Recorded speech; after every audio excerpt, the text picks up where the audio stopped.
तो कौन जीत रहा फूलपुर आपकी नजर में? मेरी निगाह में साहब इस बार तो अब कहने की बात नहीं है।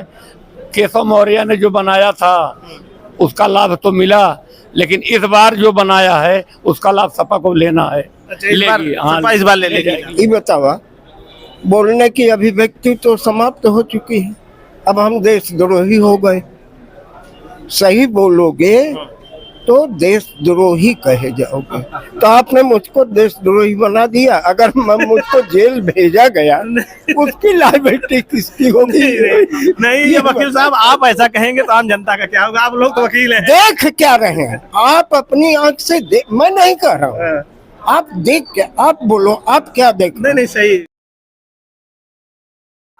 नमस्कार, भारत कवरेज न्यूज के लिए मैं विभास आप लोगों का बहुत बहुत स्वागत करता हूं। दोस्तों, 2024 लोकसभा चुनाव का दूसरा दौर का मतदान भी शुरू हो चुका है। तो ऐसे में राजनीति के गलियारे में जो है चुनावी चर्चा बड़ी जोरों पे है। तो मैं इस समय प्रयागराज जनपद के फूलपुर संसदीय क्षेत्र में हूं। यहाँ आके माहौल जानने का प्रयास है और मैं यहाँ तहसील में पहुँचा हूँ जहाँ अधिवक्ता हैं, जो अधिवक्ता समाज से जुड़े रहते हैं, उनके बीच पहुँचा हूँ। उनसे जानने का प्रयास होगा कि आखिर यहाँ माहौल क्या है। यहाँ जैसे कि भारतीय जनता पार्टी ने अपने जो सिटिंग सांसद थी केसरी देवी पटेल को टिकट काट के प्रवीण पटेल को प्रत्याशी बनाया है, वहीं समाजवादी पार्टी ने अमरनाथ मौर्य पे दांव लगाया है और बहुजन समाज पार्टी ने जो है जगन्नाथ पाल को प्रत्याशी बनाया है। तो ऐसे में हम अधिवक्ताओं के बीच में आए हैं, कुछ अधिवक्ता हैं, उससे बातचीत करेंगे कि आखिर माहौल यहाँ का क्या है। थोड़ा सा आइएगा, आइए थोड़ा सा बात करते हैं। इधर से लीजिएगा। वकील साहब, क्या नाम हुआ आपका? काशचंद। सर, ये माहौल क्या है फूलपुर का? फूलपुर माहौल सपा का 100% है जीतना। आपकी किस बेस पे कह रहे हैं सपा जीतेगी? बेस पे कर रहे हैं कि इनकी महंगाई भत्ता व्यवस्था इनकी चरमरा गई है। बंदूक लाइसेंस अखिलेश सरकार में 150 रुपया रिन्यूअल होता था, 5000 हो गया। बिजली बिल 2 गुना हो गया, 3 गुना हो गया। किसानों को खाद गोबर की व्यवस्था नहीं हो पा रही है और हर जगह धंधा चौपट है इनके पीरियड में, हर जगह। अच्छा। हाँ, हर जगह। ये केवल झूठ बोलते हैं भाजपा वाले, बस झूठ के अलावा इनके पास कुछ नहीं है। झूठ में बहुत माहिर हैं। ला ग्रेजुएट होते हुए इतना झूठ नहीं बोलता है जितना भाजपा के छोटे नेता झूठ बोलता है। अच्छा। हाँ, बहुत झूठा है। अच्छा, झूठ बोलते हैं। झूठ बोलते हैं, मंदिर मस्जिद नाम गुमराह कर रहे हैं लोगों को, गुमराह कर रहे हैं। तो ये तो गढ़ रहा है बीजेपी का ना वकील साहब? कहाँ गढ़ रहे? सपा का गढ़ रहा। आपकी संजोग पहली बार बीजेपी पाई है यहाँ सपा लोग। जनता दल हमेशा यहाँ जीतती थी फूलपुर से, कभी जीते नहीं भाजपा। भाजपा पिछली बार जीती थी। पिछली बार जीती है क्यों? अच्छा। हाँ, तो पटेल की संख्या ज्यादा है, पटेल पे दांव लगाया है बीजेपी ने। बीजेपी ने पटेल लगाया। इधर मौर्य यादव मुसलमान पटेल 15% जो 20% सत्ता विरोधी वोट जाती है। अच्छा, हाँ। कि कौन कौन सी ऐसी जातियां हैं जो सपा के पक्ष में करेंगी यहाँ? समाजवादी पार्टी के मुसलमान 100%, यादव 100% और पटेल 20%, अच्छा। ब्राह्मण 15% सत्ता के विरोध में नाते से। अच्छा। और मौर्य 100%। अच्छा, मौर्य जो इस बार दांव लगाया है समाजवादी। 2,25,000 मौर्य है यहाँ। अच्छा, 2,25,000। तो पिछली बार तो ये मौर्य तो सपा में नहीं देते रहे होंगे, लेकिन इस बार जो दांव चला है उससे फायदा होगा क्या समाजवादी पार्टी? फायदा होगा, उसमें कोई डाउट ही नहीं है। अच्छा। कोई डाउट नहीं उसमें। अच्छा, हाँ, कोई डाउट नहीं होगा। और हम थोड़ा सा बात करते हैं। क्या नाम है sir? DR Singh advocate. Sir, क्या माहौल है फूलपुर का, क्या देखते हैं? माहौल क्या बताएं आपको? माहौल तो जो है केवल फूलपुर का ही नहीं, हम आप समझते हैं पूरे उत्तर प्रदेश का, क्या पूरे देश का माहौल जो है बीजेपी के प्रति खराब हो गया है। बीजेपी तो बोल रही है कि 400 पार हो वकील साहब। बीजेपी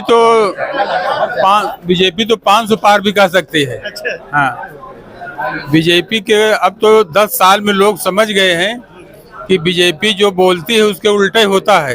अच्छा। इसके मतलब बीजेपी के जो कहती है उस पर लोगों का विश्वास बिल्कुल खत्म हो चुका है। इनकी बात का विश्वास नहीं। इनकी बात का बिल्कुल विश्वास ही नहीं रह गया है। आप समझिए जो है कि जब 2014 में मोदी जी आए थे, उन्होंने कहा कि मैं 2 करोड़ नौकरी दूंगा प्रतिवर्ष। 15 लाख खाता में जाएगा। अभी आ रहे सर आपके साथ? 15 लाख खाता में जाएगा। हाँ, तो 2 करोड़ मतलब 10 साल में 20 करोड़ नौकरी हो जाती है। लेकिन 1 करोड़ भी का 1 लाख भी नौकरी इन्होंने नहीं दे पाए। बल्कि आप देखिए, जब कोई भी अगर भर्ती भी निकालते हैं ये, तो पर्चा तो लीक हो जाता है पेपर। तो तो इनका मंशा है नौकरी देने का, इनका मंशा है ही नहीं। इनका मंशा है कि लोगों को और गरीब करिए और शिक्षा से इनको वंचित करिए, ताकि शिक्षा न पाए, नौकरी न पाए और कमजोर हों। जब ये कमजोर हो जाएंगे तो हम जो है राज करेंगे, ताकि हमारा कोई विरोध करने वाला जानकार आदमी रह ही न जाए। तो इनकी मंशा जो है बहुत गड़बड़ है। नहीं, आपका ये कहना है फूलपुर ही नहीं पूरे देश में इस तरह इनके विरोध में एंटी कम्बेंसी है कि लोग विरोध से है, विरोध कर रहे हैं लोग।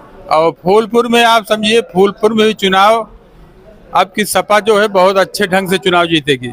इसका रीजन क्या होगा वकील साहब, कैसे इसका रीजन ये होगा जो है कि पहले जो है सपा भी पटेल दे देती थी और बीजेपी पटेल दे देती थी। तो जो बीजेपी प्रत्याशी को सपा में पटेल ज्यादा वोट कर देते थे। छिट पुट वोट जो है, हम लोग धर्मराज के चुनाव में हम लोग टहले थे, देखे थे जो है, क्योंकि उनके रिश्तेदार भी उनको वोट नहीं दे रहे थे, धर्मराज पटेल को। तब पर भी चुनाव हम लोग उनको जिता ले गए थे। लेकिन अब की जो है मतलब मौर्य को टिकट दिया गया। हाँ, अमरनाथ मौर्य को। और मौर्य में हम लोगों ने काफी टहल, हम लोगों ने सर्वेक्षण किया जो है, हम लोगों ने सर्वेक्षण किया जो है, मौर्य जो है बहुत अच्छे ढंग से जुड़ रहा है। वो कह रहे हैं अगर जब पटेल अपना बिरादरी देख रहा था, क्या मैं अपना बिरादरी नहीं दे सकता हूँ? यानी कहीं न कहीं ये जो मौर्य वोटर है वो पिछली बार तो बीजेपी के साथ रहा होगा, और इस बार जो समाजवादी पार्टी ने दांव चला है उससे उनको फायदा मिलता दिख रहा है। तो क्या टोटल मौर्य समाजवादी पार्टी की तरफ जाएंगे कि भाजपा की तरफ भी जाएंगे? भाई हमको तो लग रहा है कि अगर नहीं टोटल रहेंगे तो 80% तो जरूर रहेंगे। टोटल नहीं सपा के तो 80% सपा के साथ रहेंगे। थोड़ा सा इधर आइएगा। वकील साहब, क्या नाम हुआ आपका? राम कुमार द्विवेदी। अच्छा, क्या माहौल है फूलपुर का? माहौल तो अभी जनता खामोश है। जहाँ तक मेरा विचार है वो ये है कि पिछली बार जो बीजेपी को मिली थी बसपा, और तब सपा का कोई ग्राफ नहीं था। अच्छा। लेकिन अब की बार सपा कांग्रेस अलायंस का अच्छा ग्राफ है, और 1.5 लाख के करीब यहाँ वो गलेरिया है पाल में जी, वो सब जगन्नाथ जी के बसपा में जा रहे हैं। वो बसपा में जाएंगे। तो ऐसी स्थिति में ये मैं नहीं, कल मैंने एमपी में लोगों से बात करते हुए जैसे आप बात कर रहे हैं, लोगों ने कहा परिवर्तन अति आवश्यक है। और बीजेपी का कथनी और करनी में 2014 की महंगाई लोगों को डायन बन के खा रही है, ये मोदी जी ने कहा था। आज की महंगाई आप स्वयं समझो, मुझसे मत पूछो। आज की महंगाई शेर से भी बढ़कर के कोई चीज है तो वो निगल रहा है, खा नहीं रहा है, निगल ले रहा है। बेरोजगारी आप देख लो, भ्रष्टाचार तो इतनी बड़ी तहसील खड़ी है, टोटल प्राइवेट लड़कों के बल पर ये तहसील चल रही है। झूठ ये सरकार तो हमारे प्राइम मिनिस्टर जी, मैं डायरेक्ट कह रहा हूँ, योगी जी झूठ के पुलिंदे हैं, ये कभी सच बोलते नहीं। सर, अपना नाम क्या बताया आपने? क्यों आप बार बार पूछ रहे हैं? पूछ रहा हूँ सर, रिकॉर्ड में आ गया होगा। बताइए, जो जाने, कोई दिक्कत नहीं। राम कुमार द्विवेदी जी, इसीलिए पूछ रहा हूँ। देखिए, नाराज मत होइएगा वकील साहब, आप वरिष्ठ वक्ता हैं। पूछने का रीजन ये होता है कि बीजेपी की कोर वोटर जो है, ब्राह्मण को अब इस समय कोर वोटर कहा जाता है, ब्राह्मणों की तादाद ज्यादा रहती है। कि आप भी एक ब्राह्मण हैं, इसलिए मैंने पूछा कि ब्राह्मणों का क्या असर रहेगा, क्या थोड़ा एक चीज मैं और आपको बताऊंगा। मुलायम सिंह या अखिलेश जी बदनाम हुए तो यादवों को लेकर के, मायावती जी बदनाम हुई तो चमारों को लेकर के। ये किसके लिए बदनाम है, कोई बता दे। बीजेपी ने किसको अपना बनाया है, ये कोई बता दे। ब्राह्मण को बनाया कि ठाकुर को बनाया। हम जहाँ रहते हैं पटेल बस्ती है, कम से कम 5 लोग वहाँ नौकरी पाए हैं अभी साल भर के अंदर। और तो हमको कहीं नौकरी नजर नहीं आ रही। यानी बेरोजगारी का मुद्दा रहेगा 100%। हमारे आपके लड़के बीटेक एमटेक कर करके, और खास तौर से मोदी जी जमींदारी प्रथा देश को गुलामी की ओर ले जाने का, हाँ, गुलामी की ओर ले जाने का भरपूर प्रयास कर रहा है। तो ये मान के चले। और एक चीज, डेमोक्रेसी नाम की चीज, संविधान नाम की चीज, कोर्ट नाम की चीज, इनके रिज्यूम में सब डेड। ये वकील साहब, अक्सर हम देख रहे हैं कि अधिवक्ता संघ भी कहीं न कहीं बीजेपी से अक्सर नाराज अधिवक्ता भी विरोध कर रहे हैं। ये विरोध क्यों है इनका? अब विरोध आप अपनी आंख से देख लीजिए। इतनी बड़ी तहसील है, ये जो 8 साल पहले जो कुर्सी खाली हुई थी, आज तक उस कुर्सी पर कोई आसीन नहीं हुआ। काहे नहीं नाराज? अधिवक्ता क्या करेगा? हम आते हैं साइकिल से, बाइक से, पैदल, जैसे भी आते हैं, हम आते हैं यहाँ, दिन भर बैठे रहते हैं, 11 बजे तारीख लग जाती है, फिर अपने घर चले जाते हैं। इस सरकार को पैसा चाहिए, चाहे टैक्स के माध्यम से। अन्य सरकारों में जीएसटी नहीं थी। आज आए दिन पेपर में मैं पढ़ता हूँ, इस माह जीएसटी से 1 अरब 85 करोड़ रुपया आया तो गया कहाँ? 200 करोड़ में विधायक खरीदे जा रहे हैं। इलेक्ट्रल बॉन्ड जो है, तो दैट्स ऑल। अच्छा, ठीक, वकील साहब धन्यवाद। क्या थोड़ा सा और नजदीक से आइए, इधर से आ जाइएगा, आइएगा थोड़ा सा। और ये बताओ, थोड़ा सा बात कर ले हमसे। नहीं, थोड़ा सा हमसे ये बताओ, बोलने की अभिव्यक्ति तो समाप्त हो चुकी है, अब हम देशद्रोही हो गए। सही बोलोगे तो देशद्रोही कहे जाओगे। तो आपने मुझको देशद्रोही बना दिया। अगर मुझको जेल भेजा गया, उसकी लायबिलिटी किसकी होगी? नहीं, ये वकील साहब, आप ऐसा कहेंगे तो आम जनता का क्या होगा? आप लोग तो वकील हैं। देख क्या रहे हैं आप अपनी आंख से? मैं नहीं कह रहा हूँ, आप देख के आप बोलो, आप क्या देख? नहीं, सही कह रहे हैं। क्या डेमोक्रेसी, फंडामेंटल राइट्स, स्वतंत्रता बोलने की अभी है हमारे हिंदू? वकील साहब, आप जेल जाएंगे तो अन्य अधिवक्ता साथी आपकी जमानत कराएंगे। अच्छा, क्या नाम है आपका? मेरा नाम है शंकर दुबे।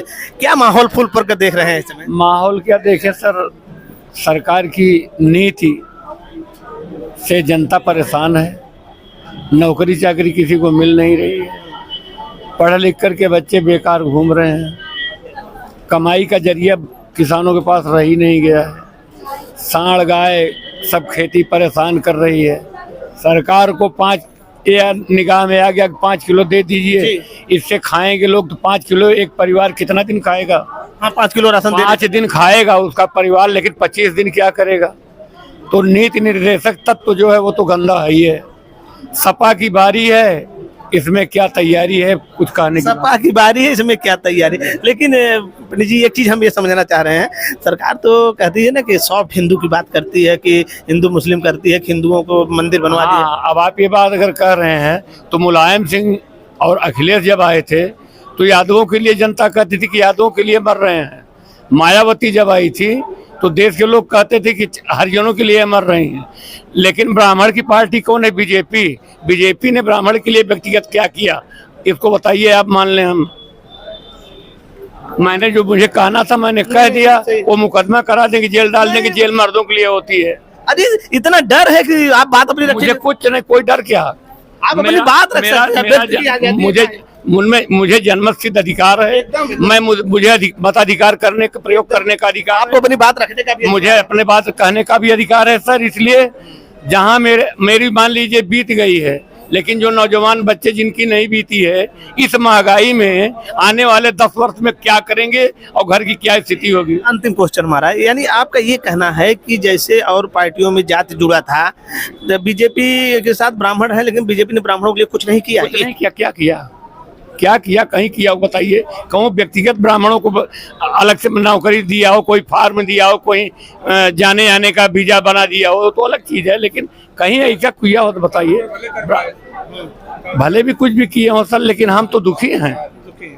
हम तो दुखी इसलिए हैं कि 4 बच्चे हैं, किसी को नौकरी नहीं, जो पाने वाले हैं पता चलता है कि कोई लीक करता है, कोई नकल करता है, कोई और रिजेक्ट होता है सबका। तो कौन जीत रहा फूलपुर आपकी नजर में? मेरी निगाह में साहब इस बार तो अब कहने की बात नहीं है।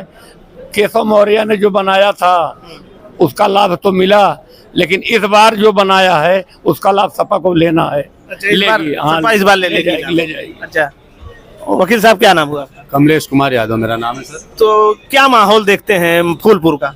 देखिए माहौल तो आज आप लोग देख रहे हैं, बहुत दिन से आप पत्रकार हैं। मोदी जी को 2 बार यहाँ मौका मिला, ठीक है, और ये तीसरी बार इलेक्शन हो रहा है। लोगों ने बड़ी उम्मीद से उनको यहाँ प्रधानमंत्री बनाया, उनकी सरकार लाया, और ये भी आप जाने हैं बीजेपी बहुत दिन बाद आई सत्ता में। लोगों को ये उम्मीद थी कि मोदी जी कुछ न कुछ युवाओं के लिए, बुजुर्गों के लिए, समाज के लिए करेंगे, लेकिन उस पर वो खरे नहीं उतरे। तो रही बात अधिवक्ताओं की, अधिवक्ताओं का काम जो आप टीन शेड देख रहे हैं, जहाँ जहाँ अधिवक्ता, चाहे आप हाई कोर्ट देख लीजिए, कचहरी देख लीजिए, तहसील देख लीजिए, ये छत पे हमारे कुछ नहीं था। हम लोग एक चद्दर पे नीचे बैठते थे ये सारी दिन मुलायम सिंह यादव की। और जो तहसील के जितने भी मुख्यालय बनाए गए या कचहरी में जो भी मुख्यालय बनाए गए, सब मुलायम सिंह यादव की देन है, समाजवादी पार्टी की देन। तो इसलिए किसी जात बिरादरी का मतलब नहीं है कि कौन ब्राह्मण है, कौन ठाकुर है, कौन यादव है। एक अधिवक्ता संघ जो है, ये पूरा अधिवक्ता संघ इस बार पूरे देश का अधिवक्ता संघ मुलायम सिंह के साथ है, समाजवादी पार्टी के साथ। अधिवक्ता संघ पूरा है? पूरा अधिवक्ता संघ, इसमें किसी जाति विशेष धर्म का बात ही नहीं है, क्योंकि पूरे अधिवक्ता समाज का अगर किसी ने हित किया है तो समाजवादी पार्टी ने किया है, माननीय मुलायम सिंह, दिवंगत मुलायम सिंह और अखिलेश यादव जी ने किया है। हम फूलपुर में अधिवक्ताओं के बीच में पहुंचे थे। मैं जानने का ये प्रयास था कि क्या माहौल जो है यहाँ जो है, तो अधिवक्ताओं ने का साफ कहना है कि फूलपुर सीट से जो है इस बार समाजवादी पार्टी मजबूती से लड़ रही है। इस वीडियो में बस इतना ही। नमस्कार, जय हिंद, जय भारत।